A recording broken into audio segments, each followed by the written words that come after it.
With great pleasure, I welcome all of you to Sri Radha Gopinath's Sunday Festival. We are ever thankful to each of you for dedicating your precious time in this human existence to come and share your devotion to Lord Krishna with all of us.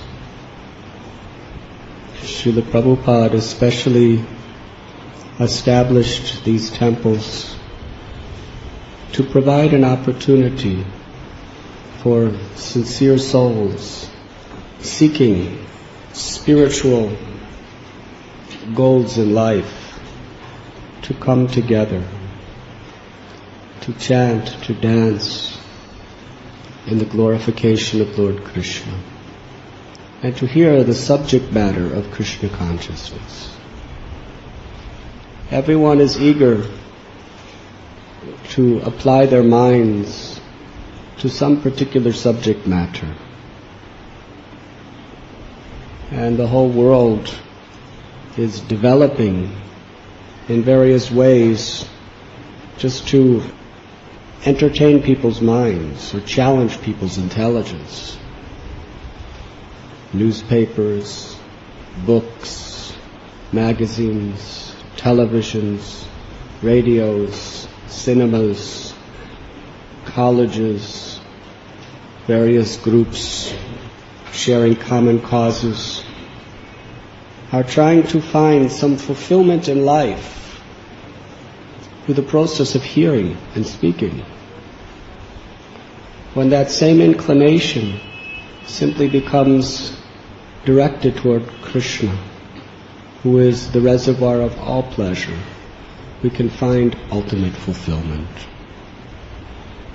So we come here like a family reunion every Sunday, because actually Krishna is the seed-giving Father for all living beings.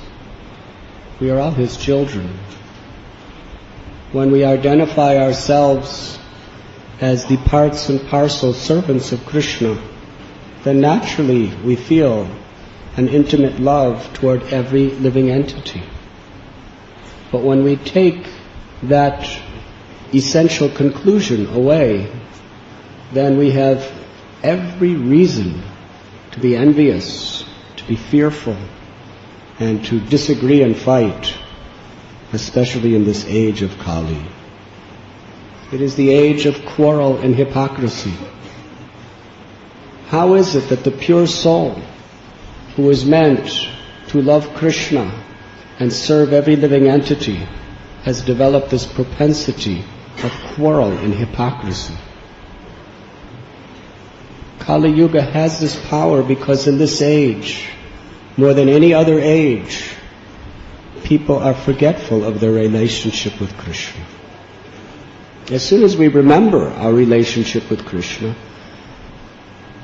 then it creates a congenial environment within our consciousness to see every living being as our loving friend, because they are all part and parcel of our supreme well-wishing friend, Krishna. But when we forget Krishna, we turn our face away from the light into the darkness of ignorance. In forgetfulness of Krishna, there is unlimited reasons, opportunities for chaos, for suffering, for fighting, disagreement. So Prabhupada had a very simple formula. Everyone in this world is very eager to solve their problems. Prabhupada said the only real problem in the entire existence is forgetfulness of Krishna, or a lack of Krishna consciousness. And the only solution is to remember Krishna. And in this age of Kali, the Supreme Lord Krishna Himself personally descends to teach us the sublime method by which everyone, anyone, regardless of any particular designations or considerations, either socially or personally, can always remember Krishna, purify their hearts, and become spiritually perfect. And that is through the Harinam Sankirtan movement, or the congregational chanting of the Hare Krishna Maha Mantra. Hare Krishna, Krishna Krishna, Hare Hare Ram, Hare. So in order to counteract the evil, miserable effects of this age of Kali, our beloved Guru Maharaj, Srila Prabhupada, has established these temples to give people from all walks of life the opportunity to come together, not as Indians, Americans, Gujaratis, Maharashtrians, men, women, but to come together as spirit souls, as servants of Krishna, and to dance together, to hear the message and the philosophy of devotion to Krishna, and to chant His holy names. Srila Prabhupada not only left behind his divine example in life of the purest extent of spiritual compassion, he left his books, he left his temples, he left beautiful deities, and his beloved devotees. Today we have one of Srila Prabhupada's very beloved devotees with us. His name is Atmananda Prabhu. It is my great, great pleasure to welcome him to Sri Radha Gopinath Temple.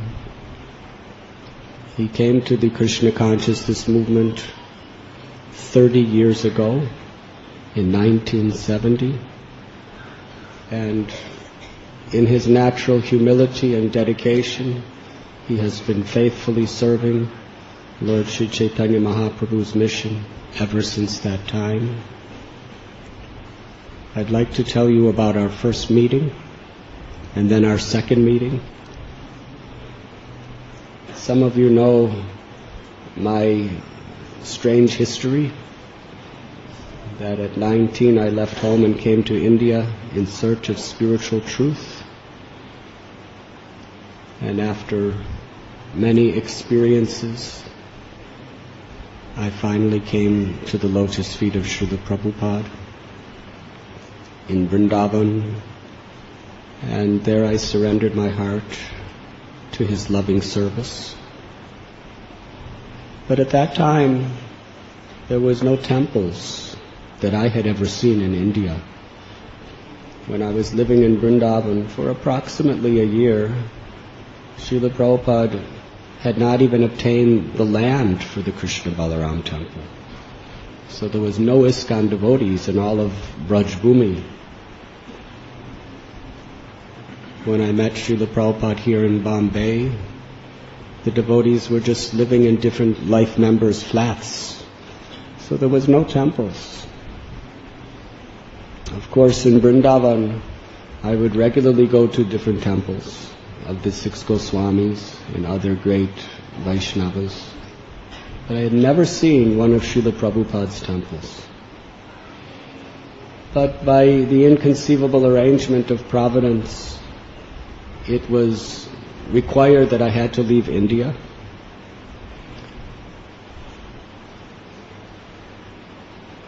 I wrote to my parents because they were begging me to come home, begging me. And at one time they wrote me letters with tears all over. I was traveling so much for a year and a half, I never had an address where they could write to me. And finally, while living in Vrindavan, in a particular mutt, I said, here is an address you can write me. And the content of those letters was heartbreaking.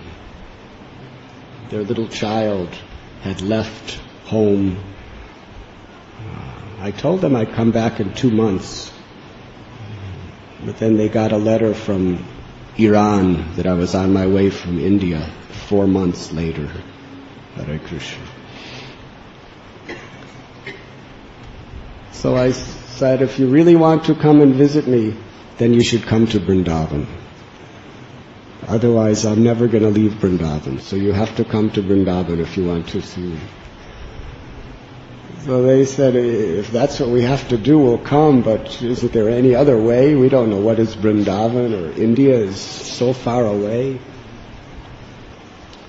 So a few months later, I realized that I had to leave India anyway. So I told them that I'll come home. If you like, I'll hitchhike home. That will take me about 6 months. That's how long it took me to get here. Or if you send me some money for an airline ticket, then I will fly home. So I said, you can send your reply to American Express office in Kathmandu, Nepal. Meanwhile, I was living in Mithila, the birthplace of Sita, where Ram met with Sita and broke the bow and took her hand in marriage. Very holy place. So when I came to Kathmandu, there was some money that they had wired to me. So I got a transit visa to India, and I went to Ayodhya and Prayag and worshipped those places. Then I came to Vrindavan, and my last day in India I did Govardhan Parikrama. And I prayed that in 6 months, when I can get another visa, I will return. So I left and flew to an airport in Belgium. And I decided I knew some friends in Amsterdam from long before. So I hitchhiked to Amsterdam. And there I met my friends, but they really changed a lot since I last saw them, and so did I. I was wearing a dhoti and a chadar and bead bag. I still had long matted hair, if you remember. And I was trying to be a devotee of Krishna. And meanwhile, they were doing material things. So I thought, there's no purpose in this being with them. So I went to a youth hostel. And there were these bunk beds, and I was in the lower bunk. And on the bunk on top of me, 2 people were having sex life. So I left immediately. And I started sleeping underneath cars on the streets. Because if you sleep on the street, the police will arrest you. And then I would get up early in the morning because I didn't want to go to a place where people were engaging in sinful activities. And that was the only place in Amsterdam I could find where there wasn't people doing those things.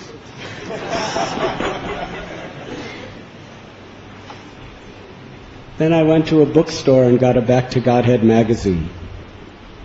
And I looked for the Hare Krishna temple in Amsterdam. And it was a place called Frankenstraat. So it was outside of the city. It took me hours and hours to hitchhike there. Because people don't like to pick up people who just have little begging pots and dhoti and bead bags. They never saw anything like me.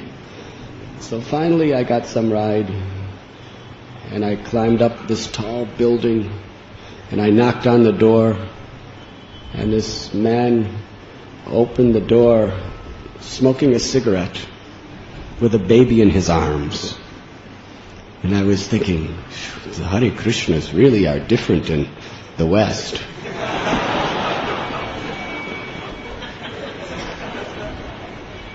And behind him was a TV going, and there was some beer cans of alcohol on the table. And I was thinking, what is this? Because I never saw devotees outside of Vrindavan. So I said, is this the Hare Krishna temple? And he said, he left here about a couple months ago. So then I didn't know where to go. So I just continued my life. I used to live by eating raw peanuts, because that was the only food I knew was vegetarian. And that's ground nuts by your terminology. So one day somebody came up to me and said, Hare Krishna. I said, "Oh, you know who is Krishna?" He said, "Yes, yes, I go to the temple." I said, "Where is the temple?" So they took me to the temple. It was Batanyastrat. Who could ever forget that place? It was in the heart of the red light district where all the prostitutes live. Yes? And in Amsterdam, they have windows, big full-size windows, and the prostitutes are displaying themselves in the windows and inviting, "Please come, discount." Hare Krishna, Krishna Krishna, Hare Hare. I was trying to find the temple, and this is what I'm seeing on both sides of the street. Then there was this garage. Really, it doesn't look anything like a temple should be. I thought it would be like Govindaji temple, Raadhanath temple, Radharaman temple. Those are the only temples I ever saw. It was a garage. Yes? One of those big doors that go, and carved in the door was a little other door. So I knocked on the door and I went in. And as soon as I came in, it was like the spiritual world. There was incense burning and Prabhupada's tapes playing and devotees doing seva and cooking prasad. It was wonderful. So at that time, I met with Atmananda Prabhu. He was the treasurer and the executive secretary of the temple. And he was just so kind to me, so loving to me. And we made very wonderful friendship at that time. Every day we used to go out on Harinam Sankirtan to different villages and cities in Holland. It was a vibrant temple. It was full of life, full of excitement. Wonderful, loving relationships amongst all the devotees. And I stayed there about 6 weeks. Then I decided that I should visit America, because I had given my word. And many times I would think about my dear friend and godbrother, Atmananda Prabhu. And I guess it was about 20 years past. I never heard anything from him. And was it at New Vrindavan? Some years back, about 20 years later practically, he happened to be at New Vrindavan, and immediately I recognized, here is that long-lost godbrother of mine, who was so dear to my heart, and we had a wonderful reunion at that time. And he's so kind to come and visit us and give us his wonderful, wonderful association. Over the past 30 years, he has accepted very serious, wonderful responsibility on behalf of Srila Prabhupada. Very steady, faithful, exemplary Vaishnava. Let us all very enthusiastically welcome him to Sri Radha Gopinath Temple.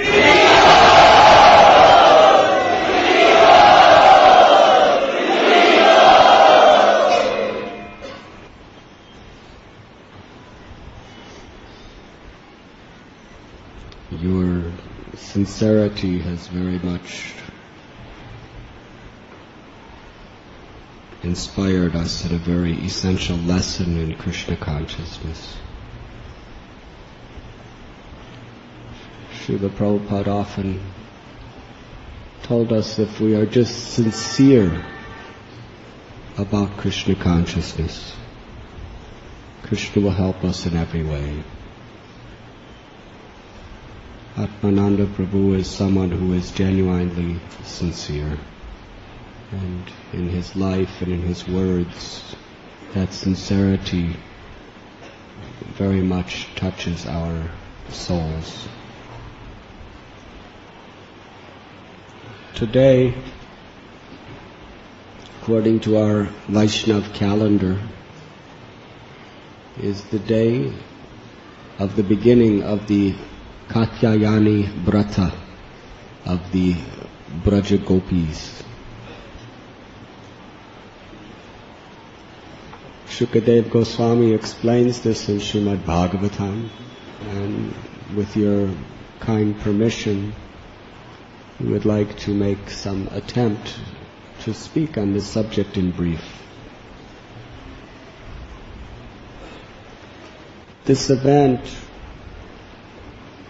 is so meaningful and so important to our Gaudiya Vaishnava Sampradaya that it is celebrated every year on our calendar. The lessons that are to be learned from this particular Leela of the Lord are very deep and profound if it is understood properly from the proper sources. Krishna's Leela is transcendental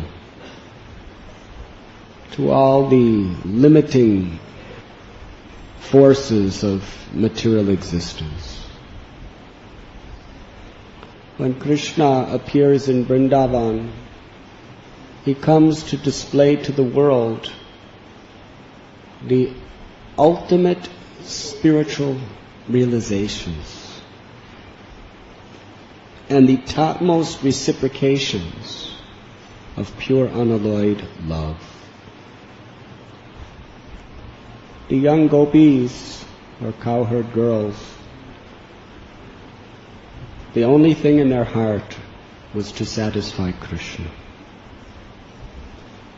In fact, Srimad Bhagavatam explains how in Vrindavan everyone had only one burning desire in their hearts: to give happiness to Krishna. We read in the second canto of Srimad Bhagavatam that by watering the root of a tree, automatically all the leaves, branches, twigs, and flowers of the tree are completely nourished.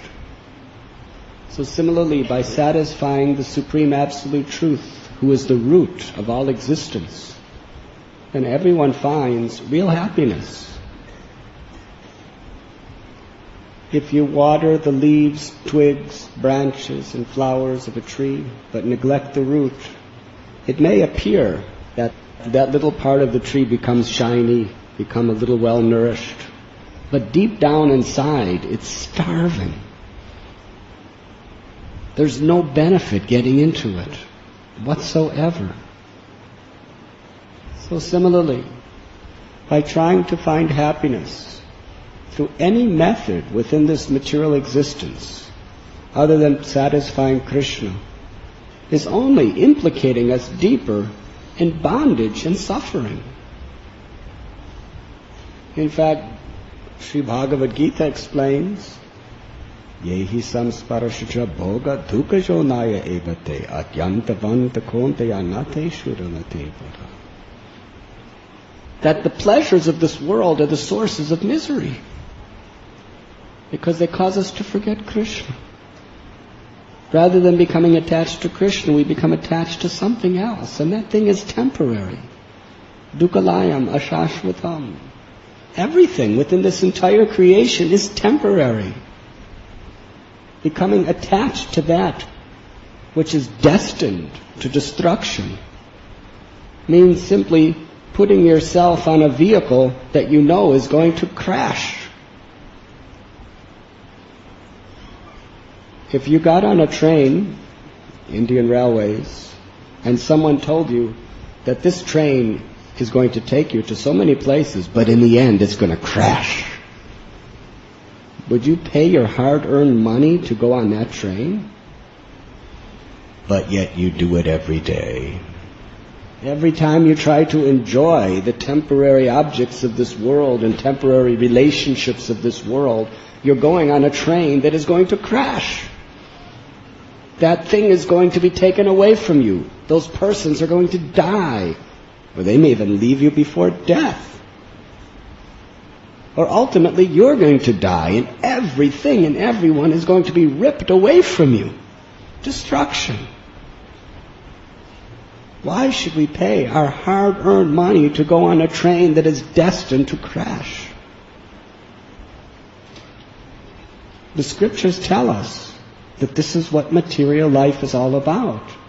But still, we're so conditioned, we're so attached, we can't give it up. Arjuna asked Krishna, how is it that man is forced to these materialistic activities even though he knows it's wrong and he knows it's going to cause him suffering? Krishna replied, Kama esha, krodha esha, rajoguna shamutvava, mahashano mahapapma vidyanam ihavairanam. It is this kama, this lust, this desire to enjoy, that is the all-devouring, sinful enemy of this world. Krishna has declared that our material desires are the all-devouring, sinful enemy of the world. And yet, we're making friends with this enemy. We're serving this enemy, thinking that we're going to be happy by doing so. But if you give your heart and your trust and your faith to an enemy, they're going to cheat you. And the more you put your faith, the more you'll be cheated. Therefore, Srila Prabhupada came with the Holy Scriptures and his Bhaktivedanta purports bring the conclusion of the great realizations of the previous acharyas, to try to somehow or other break our faith in this deadly, all-devouring, sinful enemy of kama, material desire, and put our faith in Suhrada Sarvadehinam, in Krishna, who's our best friend, our well-wisher. So if you water the root of the tree, if Krishna is satisfied, automatically you find ultimate fulfillment in life. And Krishna is satisfied by pure devotion. Therefore, our goal in life is to purify our heart and become pure devotees of the Lord so that we could best satisfy Krishna. One time, a large group of devotees, they asked Prabhupada, what service pleases you the best? There were people from farm communities who wanted Prabhupada to say, protecting the cows. There were book distributors who were thinking Prabhupada was going to say, to distribute my books.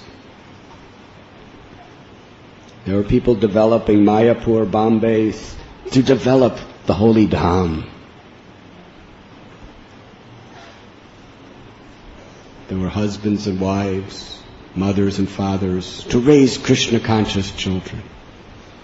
Prabhupada was so expert, he made everyone feel that their service was so important.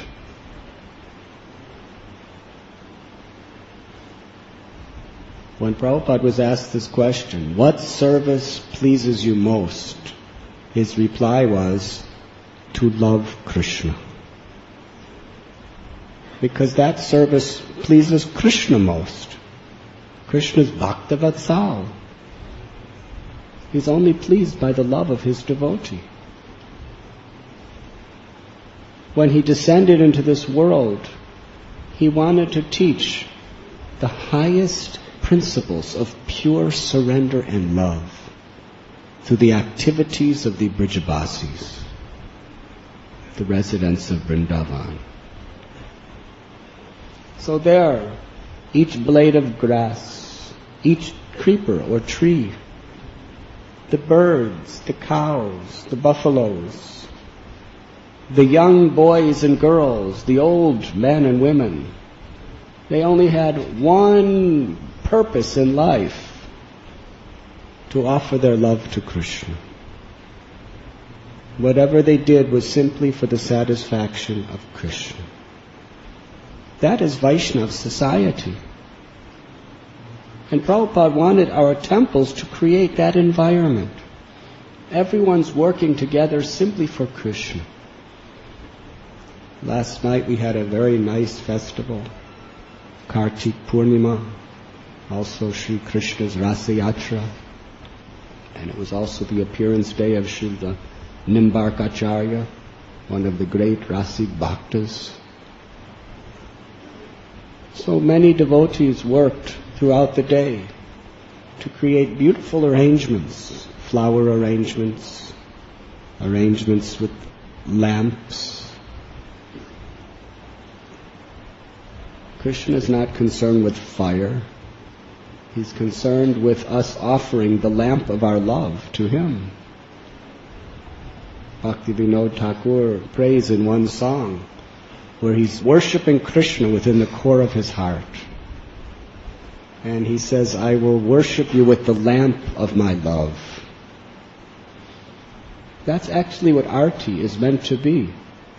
That deep, or that ghee lamp that we are offering, is supposed to represent the light of the love of your heart that you're offering to Krishna.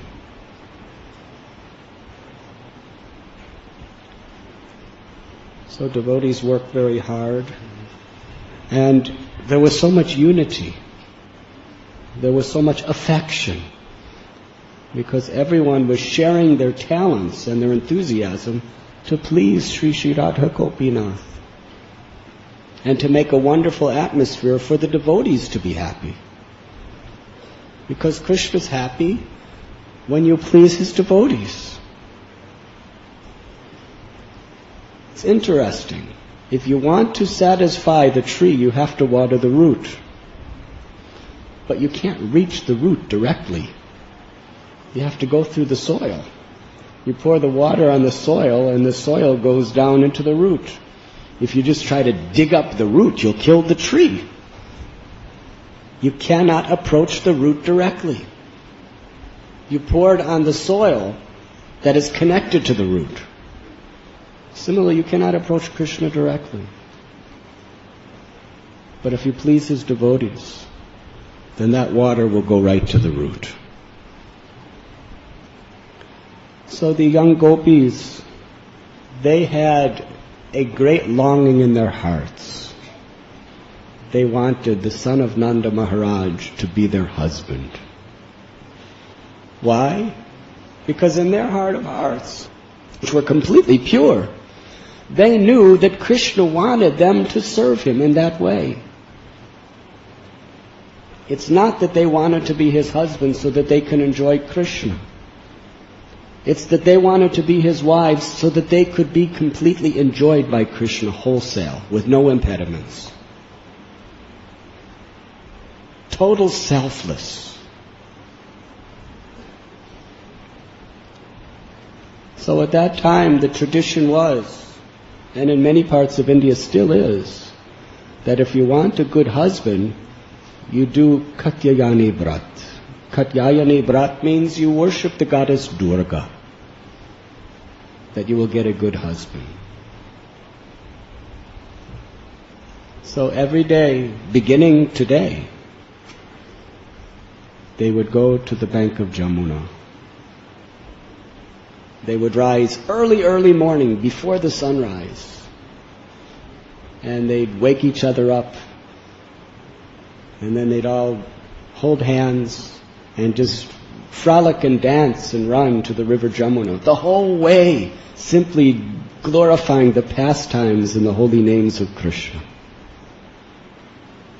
Then they would take their bath in Jamuna, and they would make a deity of the goddess out of the mud which is coming from the bank of Jamuna.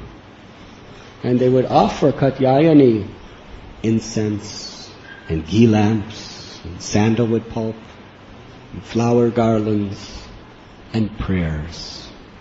And their prayer is explained by Shukadeva Goswami and Srimad Bhagavatam. Beautiful prayer. They would pray, Katyayani Mahamaye Mahayogyan Yadishwari Nanda Gopasutam Devi Patine Gurunete Namaha Iti Mantram Japantyastha Pujam Chakru Kumarika. Each of the young unmarried girls performed her worship while chanting the following mantra. O Goddess Katyayani, O great potency of the Lord, O possessor of great mystic power and mighty controller of all, please make the son of Nanda Maharaj my husband. I offer my obeisances unto you. They took a vow to offer this prayer, worship the deity for 1 full month. And during this month, they ate a food called habishama. Nothing else. Once a day, they would eat khichdi, boiled rice and dal together, with no vegetables and no spices, not even turmeric. Very simple. By performing this austerity, they're trying to offer their love. When devotees perform tapasya, it's not just to torture their bodies or to gain some power or recognition or fame. We're actually sacrificing something very dear to us to show our love for Krishna. So in this way, every day for 1 full month, the month of Maghashirsha, the beginning of the winter, they would dance together to the bank of the Jamuna, chanting the holy names of the Lord. Hare Krishna, Hare Krishna, Krishna Krishna, Hare Hare, Hare Ram, Ram Ram, Hare Hare. Krishna always reciprocates with the love of his devotees. Desiring to show the world the purity of the hearts of the gopis, as well as to fulfill their innermost desires. On the last day of the month of Maghashirsha, Lord Sri Krishna went with very small little cowherd boy children to the banks of the Jamuna. It was the full moon day. And it is described by Srila Vishwanath Chakravarti Thakur that the children that Krishna brought with him that day were only 2 or 3 years old. They didn't know the difference between male, female, or anything like that.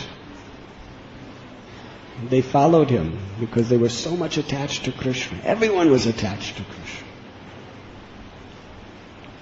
So the gopis, to complete the month of their vrata, they were taking a ceremonial bath in the river Jamuna. And the traditional at that time was that you would leave all your clothes on the bank of the river and enter into the river in that state. So Krishna, who's the master of all mystics, he very quietly came upon that wonderful scene. Meanwhile, the gopis, because they were very young, they were just simply not only bathing, but they were playing all kinds of wonderful games in the waters. And all the while, the only thing that they could converse was the beauty, the glories, and the wonderful qualities of Krishna. Krishna heard them glorifying him with such simple, sweet love. And he collected all of their clothes and climbed up onto a kadamba tree. That kadamba tree is still present. It is called Chirghat. It's way up stream from the river Jamuna, near Ramghat and Nandaghat. That is the same place, the same tree, where this wonderful pastime was enacted. Krishna climbing up the tree with all the clothes. He placed the clothes of the gopis, which were many different colors, on the branches of the trees. And then he spoke to them. He said, "Oh, my dear Braja gopis, I see that you have come to take your bath in Jamuna. Somehow your clothes are on this tree. In fact, I was walking with my cowherd boyfriends, and I saw all these clothes on this tree. And I was thinking that this tree is producing all sorts of colorful fruits in the form of clothes. So I have climbed up to take.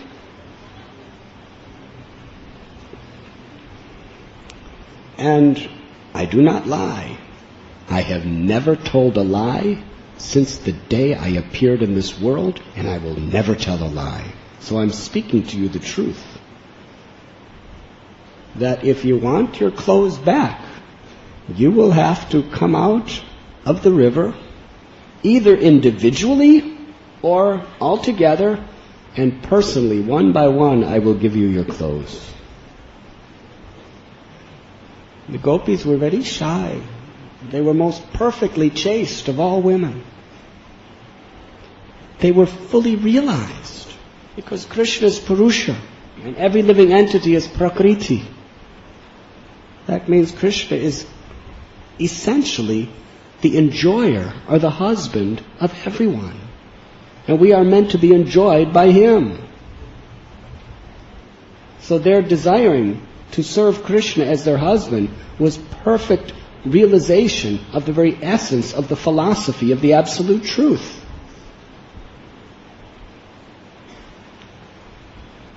In their shyness, they went deeper into the water until they were above their necks in the Jamuna water. And they said to Shyam Sundar that, you please give us our clothes back now. We cannot come out of the water. We are chaste ladies. Besides that, this mischief of yours will not go unanswered. If you do not give us our clothes, we will tell the king. Now there's two kings. One was Nanda Maharaj, who was the king of Braja, and the other is Kamsa, who was the king of the whole area. They were threatening to report this activity to the king. Krishna replied that Nanda Maharaj, I am not afraid. He's too old. What can he do to me? And Kamsa, I have no fear of him. What is he going to do to me?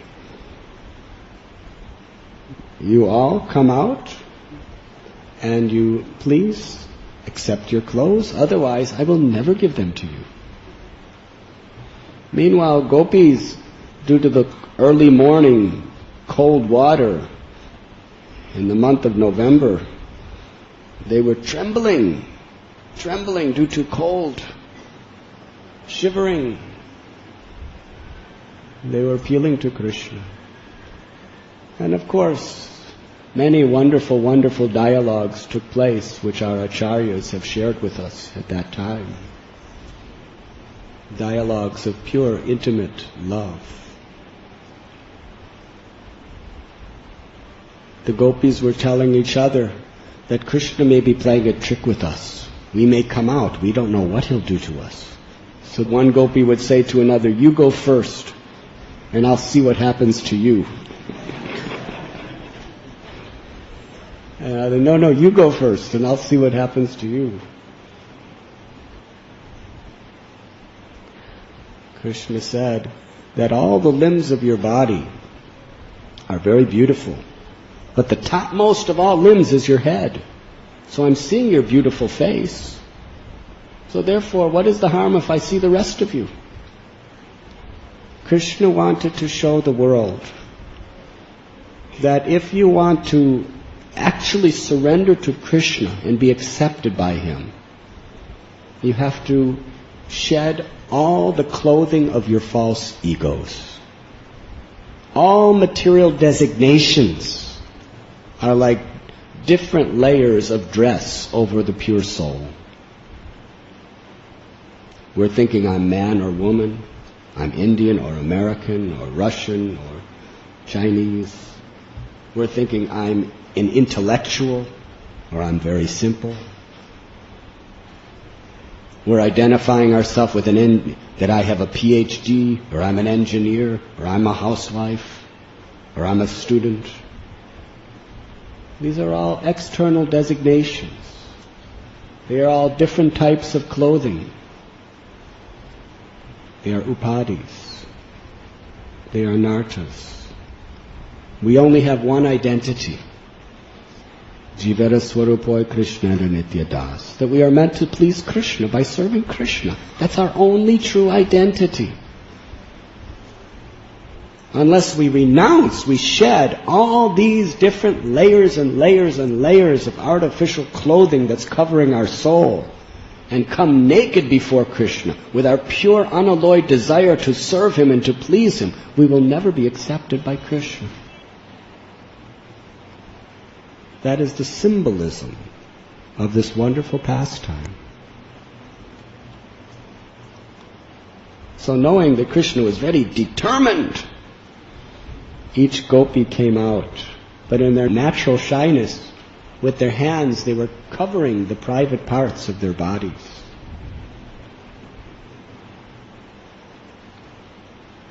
Now Krishna, He is above all material desires. He's only pleased by pure love. Therefore, we should never mistake this like an ordinary person.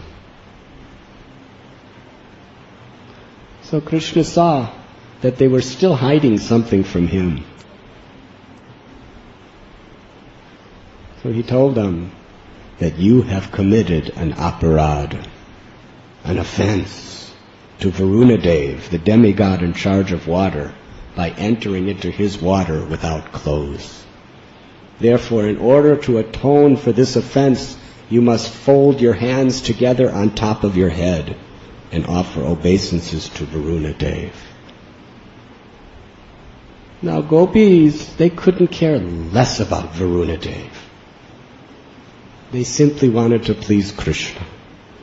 If this is what Govinda wants us to do, then we will do it for His pleasure, even at the cost of rejecting and renouncing all social conventions.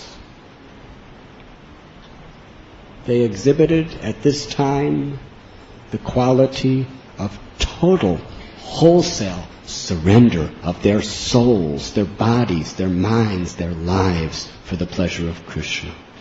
And they folded their hands on the top of their heads to offer their obeisances.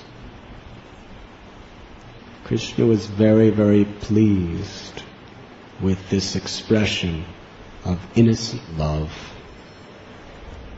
And He offered them a benediction. He said, next year, during the autumn season, I will fulfill all your innermost heart's desires by dancing with you in the moonlight of Vrindavan. And He fulfilled that promise the next year during the Ras Leela.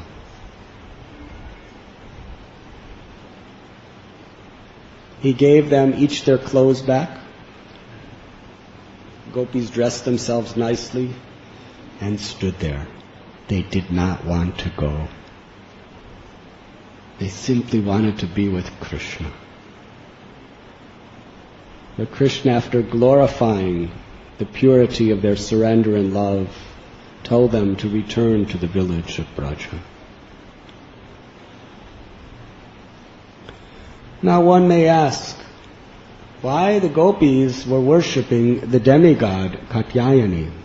After all, in Bhagavad Gita, Krishna says, people are less intelligent when they worship the demigods for material benefits, which are all going to perish anyway. In reply to this, it is very important to understand that they did not worship Katyayani for any material benefits. If Krishna is the object of our worship, then it is perfect.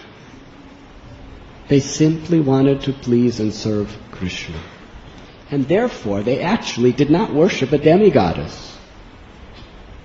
Because Katyayani, or Durga, is the materialistic side of the Lord's internal potency. The Lord's internal spiritual potency is Gokalishwar. Gokalishwari is Yogamaya. she is providing all the arrangements for the activities of the spiritual world. So those who want to serve Krishna, want to please Krishna, they are under the control of the powers of Yoga Maya. Yoga means to reunite. Maya means energy. Yoga Maya is that energy that reunites you with Krishna. But when we want to enjoy separate from Krishna, we come under the power of Mahamaya. Mahamaya is the illusory energy, which actually causes us to forget Krishna and keeps us immersed in a state of forgetfulness of Krishna. But when the gopis is praying to Mahamaya to get Krishna's husband, they're actually appealing to the internal spiritual energy of the Lord.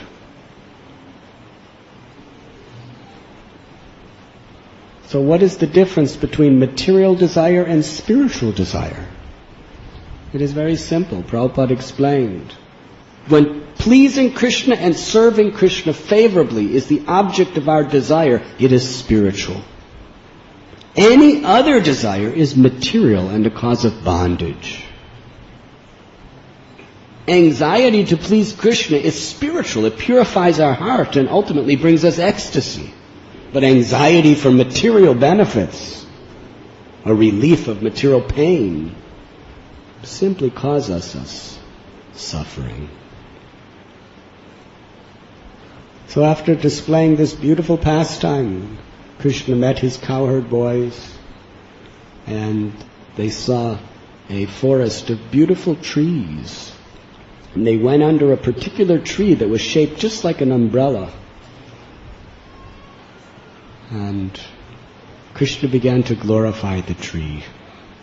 He said, you see these trees? They are so much immersed in a mood of service to all living entities. Without discrimination, they are so compassionate, they want to serve. The tree stands here in the heat of the sun, in the cold snow of the winter, through wind and rain, and the tree is simply supplying all benefits to others. Supplying shade while suffering in the sun itself, so that we can be relieved of the sun. During the cold winter when it's freezing, it gives its branches so that we can make a fire and stay warm. Even during the drought, the tree is giving fruits and flowers for us to eat and be nourished. Although the tree is standing alone without any home, it's providing its limbs for us to build houses and kutirs to live in. Krishna said, this is the standard of a saintly person, to be like a tree. To be willing to accept all kinds of inconveniences to bring happiness and relief from other sufferings. Paradukha-dukhi. A devotee is not so concerned with his or her own problems, but is more concerned with others' problems. If you don't care about other people's problems, then you'll find endless problems just bringing down your consciousness. But if you're concerned with other people's problems, you don't have time to have your own problems. This is Vaishnava. So Krishna explained that a Vaishnava is like a tree, always eager to serve others in all regards, in every possible way. And Chaitanya Mahaprabhu taught us this principle. Trinadapi sunichena, tador api sahishnana, amanina manadena kirtaniya sadahadu. So on this very holy, auspicious day, let us pray to Sri Radha Gopinath, that we may also follow in the footsteps of the gopis of Braja and make Krishna's pleasure through devotional service our exclusive aim and purpose in life. Let us aspire for no other position than be the servant of the servant of the servant of his servants. And let us shed all the clothes of all of our egoistic conceptions of who we are and who we want to be. Give up this desire for prestige and comforts. And simply want to stand before Krishna as his eternal servant, ready to offer any service he so asks of us. That is the perfection of our human existence. And this is possible, this cleaning of the heart, when we can offenselessly and sincerely chant the holy names. Hare Krishna, Hare